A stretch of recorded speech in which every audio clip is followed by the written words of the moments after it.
ಮಧುಗಿರಿ ರಾಜ್ಯದಲ್ಲಿ 96 ಶಿಕ್ಷಣ ಶಾಖೆ ಹೊಂದಿರುವ ಶ್ರೀ ಸಿದ್ಧಾರ್ಥ ಸಂಸ್ಥೆಯಲ್ಲಿ ಸರ್ವ ಶಿಕ್ಷಣ ದೊರೆಯಲಿದ್ದು ಅದು ಮುಂದೆ ಮತ್ತಷ್ಟು ಎತ್ತರಕ್ಕೆ ಏರಲಿದೆ ಎಂದು ರಾಜ್ಯ ಕೌಶಲ್ಯಾಭಿವೃದ್ಧಿ ನಿಗಮದ ಮಾಜಿ ಅಧ್ಯಕ್ಷ ಮುರಳೀಧರ ಹಾಲಪ್ಪ ತಿಳಿಸಿದರು.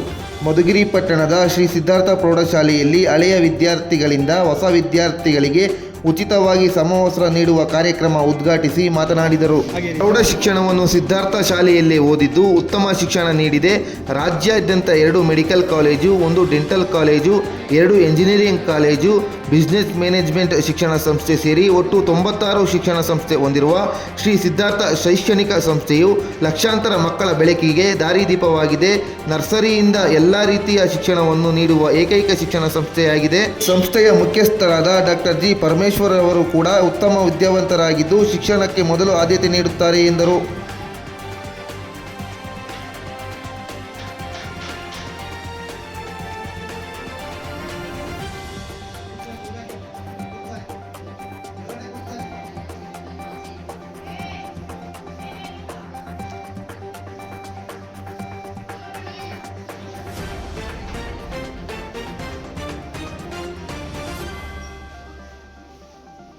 ನೆಚ್ಚಿನ ವಿದ್ಯಾರ್ಥಿಗಳು ಹಾಗೂ ಇದೇ ಶಾಲೆಯಲ್ಲಿ ವ್ಯಾಸಂಗವನ್ನು ಮಾಡಿರ್ತಕ್ಕಂಥ ನನ್ನೆಲ್ಲ ಹಳೆ ವಿದ್ಯಾರ್ಥಿ ಸ್ನೇಹಿತರು ಇಲ್ಲಿ ಉಪಸ್ಥಿತರಿದ್ದಾರೆ, ಮಾಧ್ಯಮ ಮಿತ್ರರಿದ್ದಾರೆ. ನಾನು 7ನೇ ಕ್ಲಾಸ್ ತನಕ ಇಲ್ಲಿ ಬಿಡಿಗೇಶಿ primary, higher primary, middle school, high school ಇದೇ ಸ್ಥಳದಲ್ಲಿ. ಅವಾಗ ಇನ್ನೂ ಹೆಚ್ಚಿಗೆ ಸ್ಟ್ರೆಂತ್ ಇತ್ತು, 1,000 ಜನ ಸ್ಟ್ರೆಂತು. ಹೀಗೆ ಹೇಗಿದ್ರು ಮೇಷ್ಟ್ರುಗಳು ಆಗಲೂ ಹಾಗೇನೆ ಗುಣಾತ್ಮಕವಾದಂಥ ಶಿಕ್ಷಕರಿದ್ದರು, ಮಾದರಿಯಾಗಿದ್ದರು. ನಮ್ಗೆ ಎಷ್ಟೋ ಜನಕ್ಕೆ ಅವರು ಮೇಷ್ಟ್ರುಗಳದು ಇನಿಷಿಯಲ್ ಬಿಟ್ಟರೆ ನಮ್ದು ಗ್ರ್ಯಾಜುಯೇಷನ್ ಮುಗಿಯೋವರೆಗೂ ಪೂರ್ತಿ ಅವ್ರ ಹೆಸರೇ ಗೊತ್ತಿರಲಿಲ್ಲ. ಬರೀ ಇನಿಷಿಯಲ್ ಹೇಳ್ಕೊಂಡೇ ನಾವು ಹೋಗ್ತಾ ಇದ್ವಿ ಹೊರತು ಅಂಥ ಪರಿಸರ, ಒಳ್ಳೆ ವಾತಾವರಣದಲ್ಲಿ ಓದಿದ್ವಿ. ಸಿದ್ಧಾರ್ಥ ಸಂಸ್ಥೆ ನಮ್ಗೆ ಒಳ್ಳೆ ಫೌಂಡೇಶನ್ ಕೊಡುತ್ತೆ, ಒಳ್ಳೆ ತಳಪಾಯ ಹಾಕಿಕೊಡುತ್ತೆ ನಮಗೆ. ನನ್ನಂಥ ಸಹಸ್ರಾರು ವಿದ್ಯಾರ್ಥಿಗಳಿಗೆ ರಾಜ್ಯದಾದ್ಯಂತ ಒಟ್ಟು 96 ಶಿಕ್ಷಣ ಸಂಸ್ಥೆಗಳು. ಇಲ್ಲಿವರೆಗೂ ನಾವು ಹೆಚ್ಚಿಗೆ ಉನ್ನತ ಶಿಕ್ಷಣಕ್ಕೆ ಒತ್ತು ಕೊಡ್ತಾ ಬಂದ್ವಿ. 2 medical college, 1 dental college, 1 engineering college, ಈಗ ಮತ್ತೊಂದು engineering college, business management, computer application ಕೋರ್ಸಸ್ಗಳು, ಮೀಡಿಯಾ ಕೋರ್ಸಸ್ಗಳು, ITI, diploma, D.Ed, B.Ed, nursing, pharmacy, ಹೀಗೆ ಹಲವಾರು ಕೋರ್ಸಸ್ಗಳನ್ನ. ನಿಮಗೆ ಒಂದು ಹೆಮ್ಮೆ ಆಗಬೇಕು, ನೀವು ಓದುವಂಥ ಶಾಲೆ ಇಡೀ ರಾಜ್ಯದಲ್ಲಿ ನೀವು ಯಾವ ಕೋರ್ಸ್ ಕೇಳ್ತೀರಾ, ನೀವು ಏನು ವಿದ್ಯಾಭ್ಯಾಸ ಮಾಡಬೇಕು ಅಂತಿದ್ದೀರಾ, ಪ್ರತಿಯೊಂದರಲ್ಲೂ ಅವಕಾಶ ಇದೆ ನಿಮಗೆ. ಮುಂದೆ ನೀವು ಡಿಗ್ರಿ ಮಾಡಬೇಕು ಅಂತಿದ್ದೀರಾ ಅಥವಾ ಅಲ್ಲೇ ಮುಂದೆ ನೀವು ಚೆನ್ನಾಗಿ ಓದಿ ಅಲ್ಲೇ ನೌಕರಿ ಮಾಡಬೇಕು ಅಂತಿದ್ದೀರಾ, ಸಂಪೂರ್ಣವಾದಂಥ ಪ್ರಯೋಜನ ನಿಮಗೆ ಈ ಸಿದ್ಧಾರ್ಥ ಶಿಕ್ಷಣ ಸಂಸ್ಥೆಯಿಂದ ದೊರಕ್ತಾ ಇದೆ. ಅದರಲ್ಲೂ ಈಗ ಡಾಕ್ಟರ್ ಜಿ ಪರಮೇಶ್ವರ್ ಅವ್ರು ಏನಾಗಿದ್ದಾರೆ ಸರ್ಕಾರದಲ್ಲಿ? ಗೃಹ ಮಂತ್ರಿ. ಅಂದರೆ ಏನು ಕೆಲಸ? ಅವರು ಏನು ಕೆಲಸ ಮಾಡ್ತಾರೆ? ಗೃಹ ಮಂತ್ರಿ, ಹೋಮ್ ಮಿನಿಸ್ಟರ್ ಅಂದ್ರೆ ಏನು ಮಾಡ್ತಾರೆ? ಪೊಲೀಸ್ ಅಲ್ವಾ? ಹಿಂದೆ ಮುಂದೆ ಪೈಲಟ್, ಎಸ್ಕಾರ್ಟ್. ನೋಡಿದ್ದೀರಾ ನೀವು? ಪರಮೇಶ್ವರನ್ನ ನೋಡಿದ್ದೀರಾ ನೀವೆಲ್ಲರೂ? ಇಲ್ಲ, ನೋಡಿಲ್ಲ.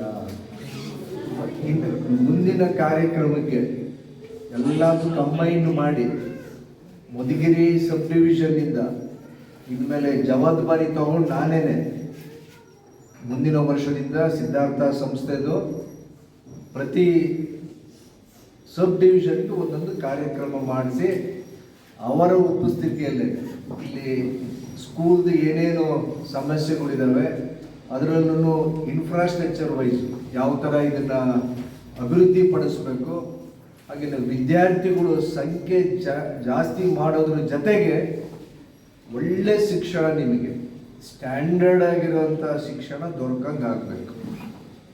ಬರೇ ಸಂಖ್ಯೆದ ಒಂದೇ ದೃಷ್ಟಿಯಲ್ಲ, ನಿಮಗೆ ಒಂದು ಒಳ್ಳೆ ಗುರಿನ ಕಲ್ಪಿಸಿಕೊಟ್ಟು, ಯಾಕಂದರೆ ನಿಮ್ಗೆ ಈಗ ಏನು ಶಿಕ್ಷಣ ಕೊಡ್ತಾ ಇದ್ದೀರಿ, ಒಳ್ಳೊಳ್ಳೆ ಟೀಚರ್ಸ್ಗಳಿದ್ದಾರೆ, ಹಾಗೆ ನಿಮ್ಗೆ ಸರಿಯಾದ ಮಾರ್ಗದರ್ಶನ, ಮುಂದೆ ನಿಮ್ಗೆ ಏನು ಮಾಡಬೇಕು ಅಂತೇಳಿ ಅದಕ್ಕೆ ಒತ್ತು ಕೊಟ್ಟು ಜವಾಬ್ದಾರಿ ಹೊತ್ಕೊಂಡು ಮುಂದಿನ ಅಕಾಡೆಮಿಕ್ ಇಯರಿಂದ ನಾನೇನೆ ಹೈಯರ್ ಎಜುಕೇಷನ್ನು ಆಮೇಲೆ ಬೇಸಿಕ್ ಎಜುಕೇಷನ್ ಜವಾಬ್ದಾರಿನ ತಗೊಂಡು ಕಾರ್ಯರೂಪಣೆ ಮಾಡೋದಕ್ಕೆ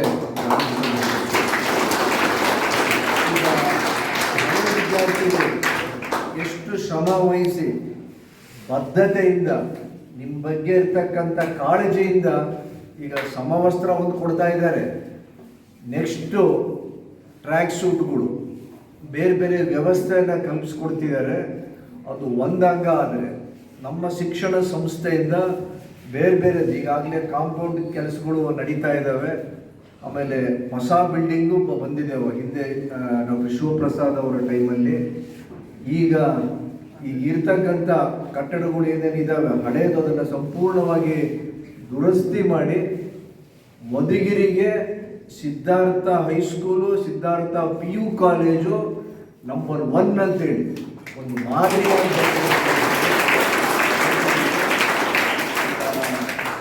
ಹೆಡ್ ಮಾಸ್ಟ್ರು ಸವಾಲು ತೊಗೊಂಡ್ಬಿಟ್ಟು ಚಾಲೆಂಜಿಂಗ್ ಆಗಿ ತಗೊಂಡು ಮುಂದಿನ ಅಕಾಡೆಮಿಕ್ ವರ್ಷದ ಒಳಗಡೆ ಇನ್ನೊಂದು ದೊಡ್ಡದಾದಂಥ ಮಾಡೆಲ್ ಸ್ಕೂಲ್ ಮಾಡಬೇಕು ಅಂತ ಹೊರಟಿದ್ದಾರೆ.